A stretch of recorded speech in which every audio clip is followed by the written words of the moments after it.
Hello, everybody. Right now, I'd like to talk to you about centrist Democrats, specifically the 8 that broke with the party's ranks and decided to vote to actually end the shutdown and take away the leverage of the Democratic Party. Now, there's a couple things that are going on here. One, most of the moderates and the centrists in the Democratic Party were not in a position to vote to open up for the government shutdown, so they hid behind a couple people who, 2 of which are retiring, some of which are up for election until 2028, and a couple aren't even up for election until 2030. Now, a lot of these same Democrats are the same ones that protected the filibuster during the Biden administration, is one of the reasons we got nothing.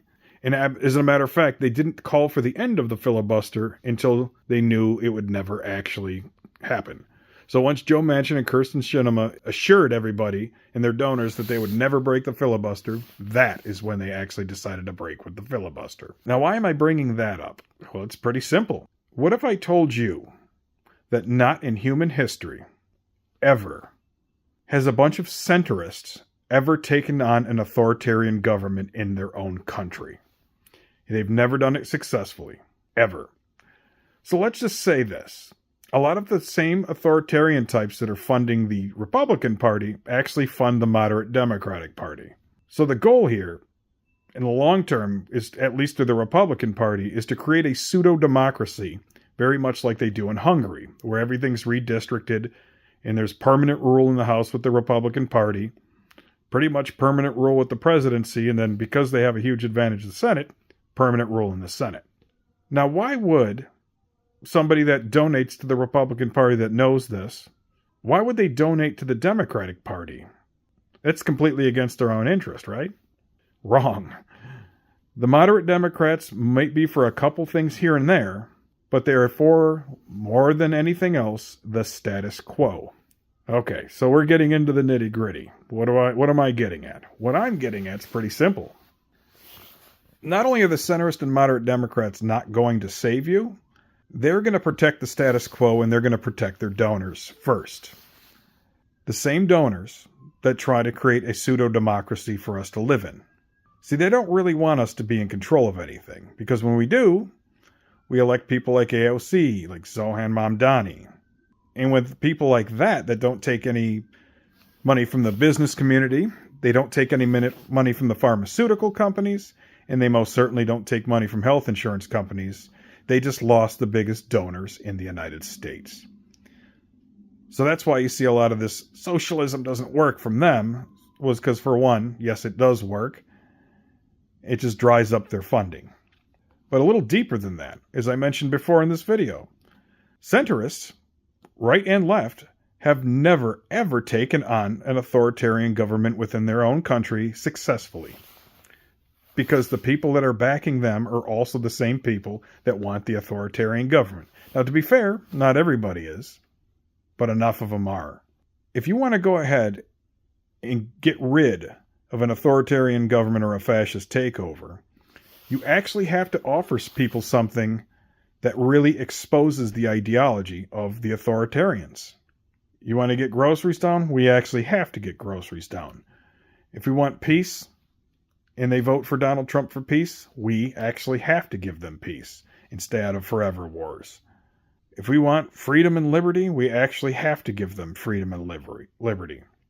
It's the only way it's worked. It worked in Poland for a little bit, even though they're snapped back into authoritarianism. So bottom line is this. What you actually just seen of the Democrats caving, in which we've seen over and over again, is the fact that corporate-backed Democrats, they just want a slightly less version of the same pseudo-democracy the Republicans are pursuing. They're never going to work for the working class people, and they never will. They're basically they're demonstrating exactly why so many poor people thought that Donald Trump was actually a better alternative. Because at the end of the day, they will not be there for them. Somebody could come over there and put a rapist on the Supreme Court and gerrymander the entire country into existence, and they still will defend him. They will absolutely end healthcare subsidies for Medicare and Medicaid, and they will still defend them. Why? Well, it's very simple. Because the same people that are backing Donald Trump are backing people like the moderates. I hope this is something that people can learn from. that if you want to make some money and you want to keep things the way it is, and if you like things the way it is, you go with centrists. But if you actually want a democracy, you can't go with them. You have to go with progressives. There's a link in the video of the description of a podcast called Raging Moderates, which is absolutely hilarious that they think they're raging. They do a really good analysis of what happened and why it happened, which is why I didn't cover it.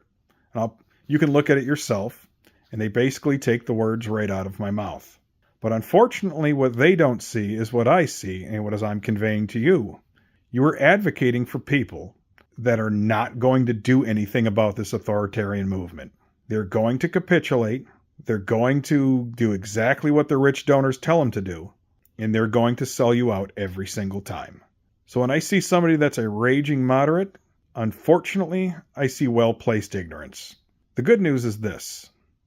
I think both of them are good people. Scott and whatever the Fox News screwball's name, Jessica Tarlov, I forgot her name. It doesn't matter what her name is. They're not really willing to follow through with their rage. So here's the deal. We can keep putting up with this crap, or we can vote out any DNC endorsement in the primaries next year and send a message that they have to do what we say if they want to hold seats. It's the only thing that'll keep us with the power stick. Because Chuck Schumer and Nancy Pelosi, who I'm glad at least one of them is retiring this year, and I'm going to quote Steve Schmidt on this one, are absolutely 100% fine if they're the only Democrats elected in the entire chamber, as long as they keep on getting their money. And with leadership like that, capitulations like we just seen will continue on.